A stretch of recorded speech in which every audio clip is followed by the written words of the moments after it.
little more coffee, Eleanor, dear? Yes, if you're quick. Oh.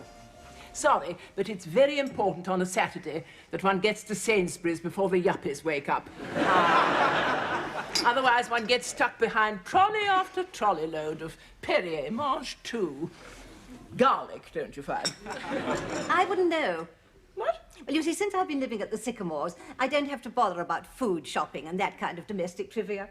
Domestic trivia? It's so delightful living at the Sycamores. It's more like a luxury hotel than an eventide home. I do think one deserves a little pampering as one grows older, don't you, Eleanor?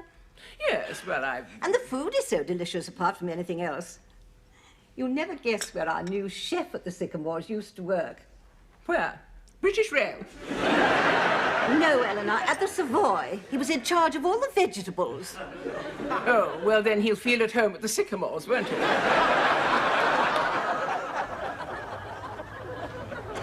Thank you. And don't forget, they're very delicate. It's a present for somebody. I'll be frightfully careful until I hand it over. Yes. And do make sure you talk to it, won't you? You don't believe all that rubbish, do you? Oh, yes, of course I do.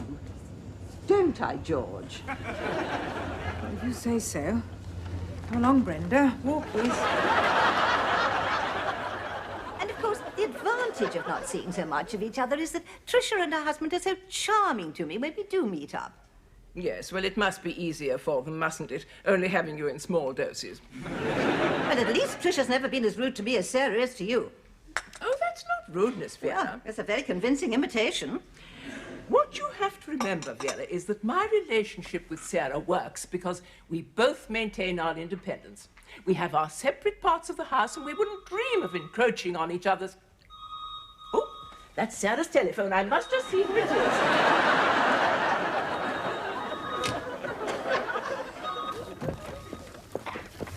All right, Brenda, nearly there. Then you can have a nice big drink of liquid fertilizer.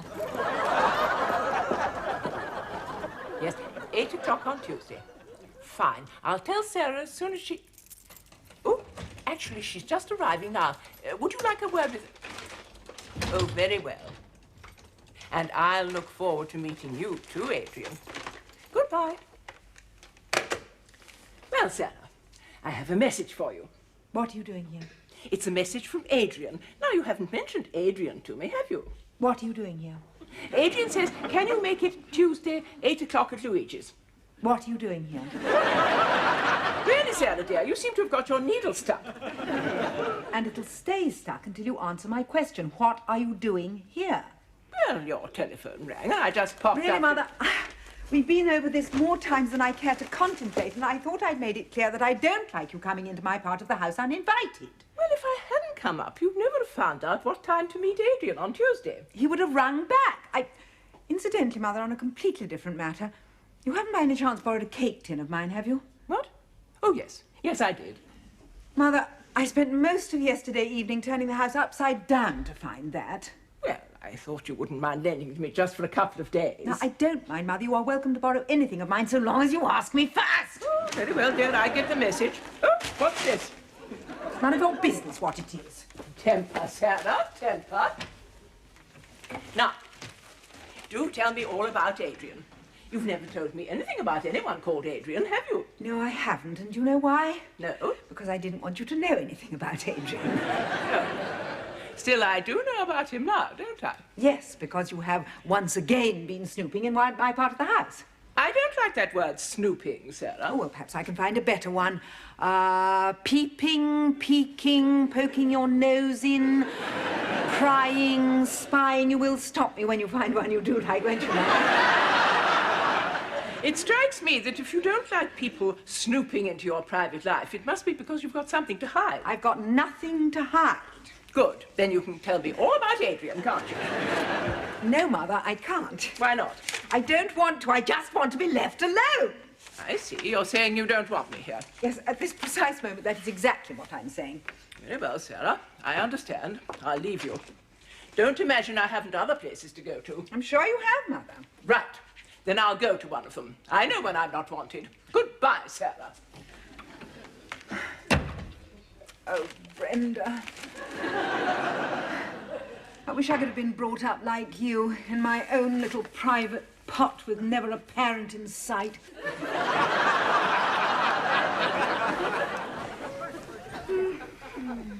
We could just swap clothes and go to the party as each other. Well, that'd be pretty dull. We're always borrowing each other's clothes anyway. Oh, come on, Katie, we must think of something. And it's got to be good. People at Bill's fancy dress parties always go as something extremely clever. Oh, dear, I don't feel very clever this time of the morning. No, nor do I. And it's got to be a pair, two things that go together. Liver and bacon? Yes, but I don't really fancy spending a whole evening dressed up as a piece of liver. No, and it's got to be comfortable. Never again will I go through what I did at Nigel's 18th. You look terrific, though, Claire, and everyone recognised you with a Tin Man. I know. But after 2 hours wrapped up in kitchen foil, Kentucky Fried Chicken could have served me up with chips and no one would have noticed. And it's important it isn't something that makes us look ugly. No more of those horror film ideas.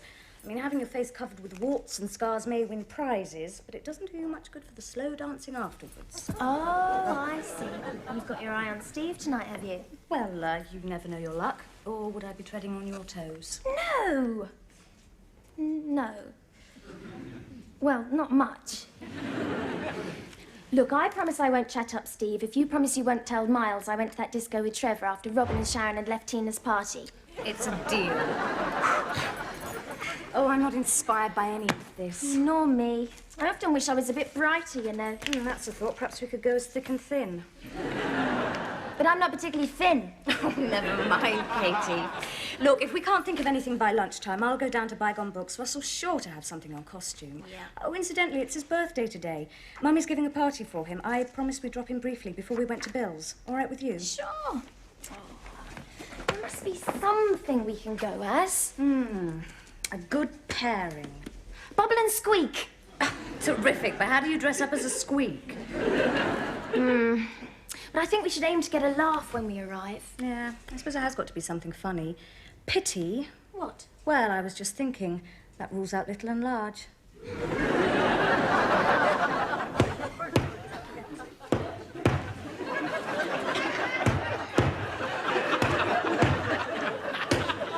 How is it, I wonder, Sarah, that I always know when you've had a row with your mother? What? Sorry I spoke. No, I'm sorry. I shouldn't be behaving like this on your birthday. I promise by the time you and Bob come round this evening, I will have regained control of my temper. Unless you cross swords with Eleanor again before that. Oh, she's so infuriating. Because I know she's snooping on everything I do, I just get more and more secretive. So there's nothing about this Adrian which should make you secretive? No! He's a retired hospital chaplain. Henry and I used to know years ago. He's thinking of moving down here and wants to take me out to dinner to pick my brains about the area. Sounds pretty harmless. Well, it is. It will be completely harmless. When Mother gets me so cross, I just clam up and start making the most innocent sort of meeting sound like something that ought to be on the front page of the News of the World. Merry widow in sex romp with Randy Vicar. Something like that, yes.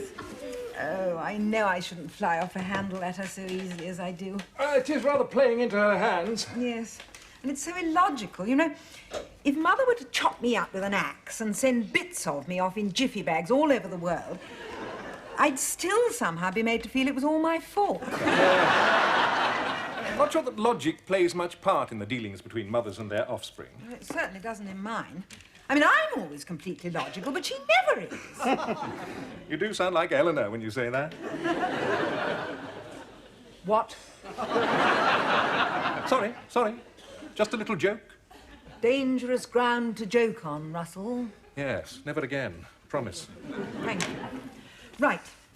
Now I'm going to forget about Mother and start behaving like a civilized human being again. How nice. Oh, very demure, Sarah. So demure, I'm afraid, that it didn't print out. Oh, dear. Good morning. Vera, how are you? I have a message for you, Sarah. Oh? Hope it's not bad news. Why not? Well, in classical times, messengers who brought bad news used to be put to death. Oh, dear. Come on, Vera. Don't keep us in suspense. The message is from Eleanor. What a surprise. And it's to you, Sarah. Well, I never. It begins, Dear Sarah. Yes, well, it would if it was to me, wouldn't it? Yes. Following our conversation this morning, since I am no longer made to feel welcome in your house, I think it would be better all round if we lived apart. And I have therefore made an appointment this afternoon to arrange my move to the Sycamores. Don't worry about me. I'll be fine, your loving mother. That's all there was.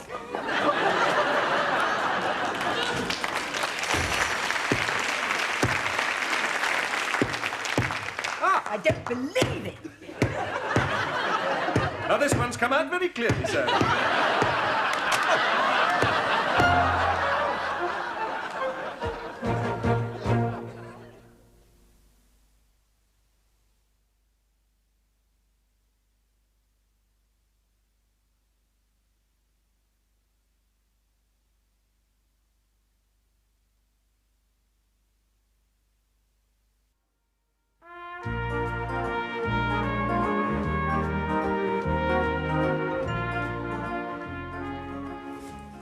Most of these are children's books, Clare, but they might give us some inspiration. We just need an idea to set our minds going. Oh, come on, Mummy, think. Katie and me as something and something. Bag and baggage? Thank you. Stuff and nonsense. I don't think you're taking this seriously. I thought it wasn't meant to be taken seriously. I thought that was the whole point. No, but... Oh, look, perhaps there'll be something in these fairy stories. Russell's coming. We'll be able to do those things for his party. Sure. Hello, Russell. Happy birthday. Ah, thank you very much. Will I see you later? Oh, briefly, going on to another party. You reckless young socialite. Oh, I know, just an endless round of pleasure. Fancy dress tonight. Oh, come on, Russell, you'll be good at this. Think of a famous pair it would be suitable for Clare and Katie to dress up as. Pinky and Perky? Thank you very much, Russell. Look, I've got to go. All right if I borrow these. Sure. I'll see you both later. Bye, love. It would be tempting to think of a pair that Eleanor and Vera could dress up as. Tempting, but almost definitely offensive. Any news on the Sycamores front? No. I suppose Mother's having lunch up there now. Wonder how she's doing. Putting everyone at their ease, I would imagine. Well, it's quite possible they won't have a vacancy for her anyway. Oh? It is small and select clientele at the Sycamores. Only tends to be a vacancy when someone moves on. Dies, you mean? To put too fine a point on it, yes. But do you think Eleanor was really serious about it? I mean, that line, perhaps it would be better all round if I went into a home. She's used that so often. It's virtually one of her catchphrases. Yes, but she's never before got to the stage of actually going up to the Sycamores to look round. Now, I've a nasty feeling that this time she's serious. Of course, there could be certain advantages for you if she did go into a home. Take quite a burden of responsibility off your shoulders. Yes, but think of the burden of guilt it would put on them. I'd never be allowed to forget it. My daughter's sending me into one of those homes where elderly people go when their families have abandoned them. So what do you think Eleanor's hoping to get out of all this emotional blackmail? She wants me to go down on my knees and say, "Dear, darling mother, you were right and I was wrong. Come back, all is forgiven. I really couldn't stand the idea of you living in a home." Ah. Trouble is, it's true. I couldn't stand it. I mean, even though she drives me mad most of the time, I hate the thought of anybody else looking after her. I see. Actually, you know, Sarah, there are contact magazines around that could put you in touch with other people like you. Like me? What sort of people? Masochists. Thanks, Russell. Well, I thought that was quite delightful. I think I could be extremely comfortable at the Sycamores. And isn't it fortunate that there's a vacancy now that Colonel Parrot is... now that he's no longer... Don't beat about the bush, Vera.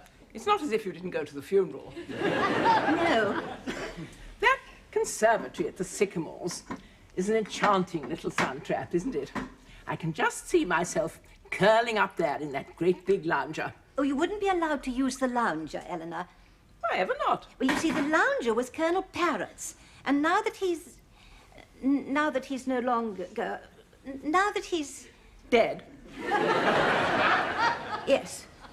The lounger belongs to Miss Winthrop. Mrs. Mackenzie's moved up to Miss Winthrop's chaise longue. Mr. Henderson has Mrs. Mackenzie's big armchair. Canon Stukely has Mr. Henderson's small armchair. Mrs. Judd Skeffington has Canon Stukely's rocking chair, and I get Mrs. Judd Skeffington's Windsor chair. So, What would I get if I were to join you? Oh, you'd get the whitewood folding chair. Whitewood folding chair? Oh, we'll see about that. Eleanor, you're not going to be difficult if you come to the Sycamores, are you? Now, Vera, have you ever known me to be difficult? Well... No, of course you haven't. I mean, obviously, when I join you, there'll inevitably be a period of adjustment. Yes, while you get used to our little ways. I was thinking more of while you get used to my little ways. Eleanor. Now, there's just one small detail I wanted to ask you about the Sycamores. What was that? Well, I'm sure it won't be a problem, but how much does it cost? Oh. Well, come on, Vera, tell me. There's no need to be coy. Well, it's just that I was brought up to believe it's rather vulgar to discuss money out loud. Well, all right then, whisper it to me. Come on, Vera, tell me. Well, if you had the best bedroom... Well, of course, that's quite steep. But then the facilities are excellent. No, I don't think I'd have any trouble finding that much every month. That's not per month, Eleanor. That's per week.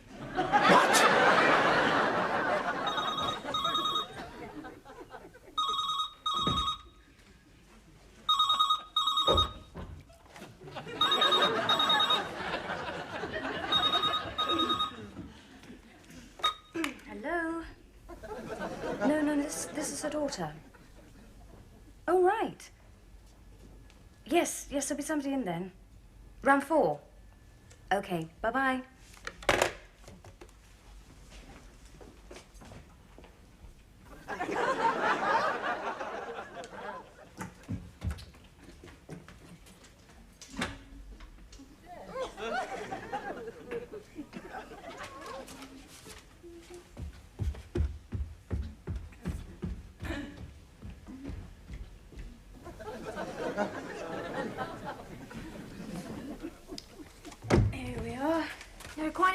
In these kids' books, but they're all pretty dull. The Hare and the Tortoise, Town Mouse and Country Mouse, Arthur and Guinevere. Oh, forget that for a start. Arthur sounds horribly like kitchen foil again. Yes. Jason and the Argonauts? Do you know what an Argonaut looks like? Not really. Dick Whittington and his cat. No, I can't stand fishnet tights. Or maybe there'll be something in Tales of the Heroes retold for little people. Doubt it. Hercules, Perseus, Horatius. Do you remember the poem about Horatius? No. Horatius on the Bridge. Had to learn it at school for speech and drama. One of Macaulay's Lays of Ancient Rome.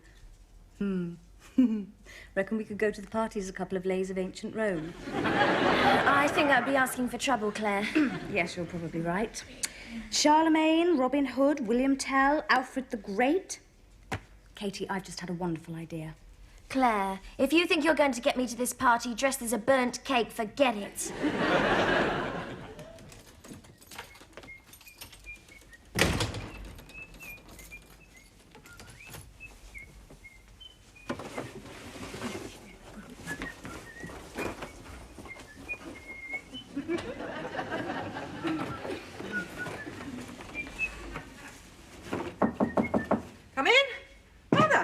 Surprised to see you. Thought you'd be living it up at the Sycamores. Yes, Weren't there any vacancies then? Oh, no, there would be room for me to take up residence if I were convinced that was the right thing to do. Are you implying you're not convinced that it's the right thing to do? No, by no means. It's just that, well, I would go to the Sycamores like a shot if I only had myself to think about, but I don't think it'd be fair to you. Not fair to me? Yes, I'd feel just dreadful leaving you here on your own without any protection. What on earth do I need protecting from? From Clare. From Clare? Yes. I mean, far be it from me to tell tales about my granddaughter. But I do have to warn you that this afternoon, Clare did a series of things deliberately to annoy you. Like what? Well, first, and as I say, I wouldn't dream of telling tales unless I thought I had to. Clare came into your part of the house and answered your telephone. Ah. How do you know that, Mother? Well, Oh, that's by the way. I just know how furious you get with me if I answer your phone, so I thought you'd want to know about Clare. Of course. Then, while she was down here, she took 2 of your most precious possessions. What were they?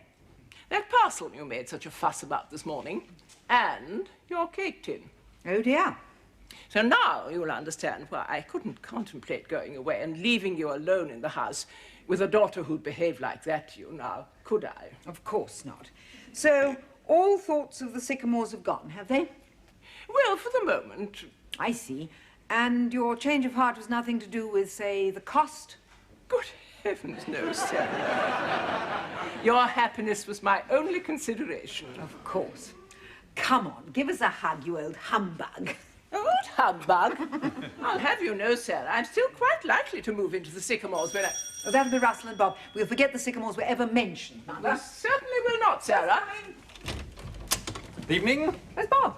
Bob will be along shortly. His football match went into extra time. Ah, come along in. Heard anything from Eleanor? In there, and making up the most wonderful excuses for why she isn't going into the Sycamores. Good evening, Russell. Eleanor. I was just telling Russell that you've given up the idea of the Sycamores, Mother. Oh, I wouldn't be so sure. Let me get you both a drink before everybody arrives. But, Sarah, after the way Claire's behaved towards... Mother, Claire answered my telephone while I was out because I had asked her to check when the off-licence could deliver the drink for tonight's party. Oh. She also took the cake tin and that parcel from my desk because I asked her to. Oh. Well, it seems there's a different set of rules for what Claire does and what I do. We both do something to help you out. Claire gets a pat on the back and I get my head bitten off. Well, the only difference between you, Mother, is that Claire does things in my part of the house when I ask her to, and you do them whenever the mood takes you. Oh, but Sarah, I wouldn't say that. Oh, that's amazing. Oh, my goodness, what on earth are you two meant to be? You look Have to absolutely... guess what we are. But first, happy birthday once again, Russell. Oh, thank you, Claire. That's why she needed the cake tin, Mother. I couldn't make the cake last night because you had it. Well, I Your wasn't... turn, Katie. You are Russell. Happy birthday from Sarah. From all of us. That's why she took it to wrap it up for me. Well, it seems... Now, I wonder what this can be. Well, I'd have Come thought on, it look was... at us. We're in our fancy dress. Well, I think most people have been able to work that out for themselves, love. We are a well-known pair of words. What are we? Well, I'd say... All mouth and no trousers. No, Russell. Come on, Mummy, Granny. Well, I think... Katie looks like William Tell. Well done. So who am I? Well, you're a pretty funny-looking apple. And anyway, Katie's got an apple. What else goes with William Tell? Just the surname. Tell? Tell and what? Telephone. No, Mother, I've got it. What? Kiss and tell. Oh, well done. That's dreadful. Well, I think that's ridiculous. I Oh, think... Sarah, that's beautiful. It's called Brenda. Well, I'm not very good with plants, but I will try with this one, I promise. Any special treatment it needs? Nothing special, just talk to it a lot.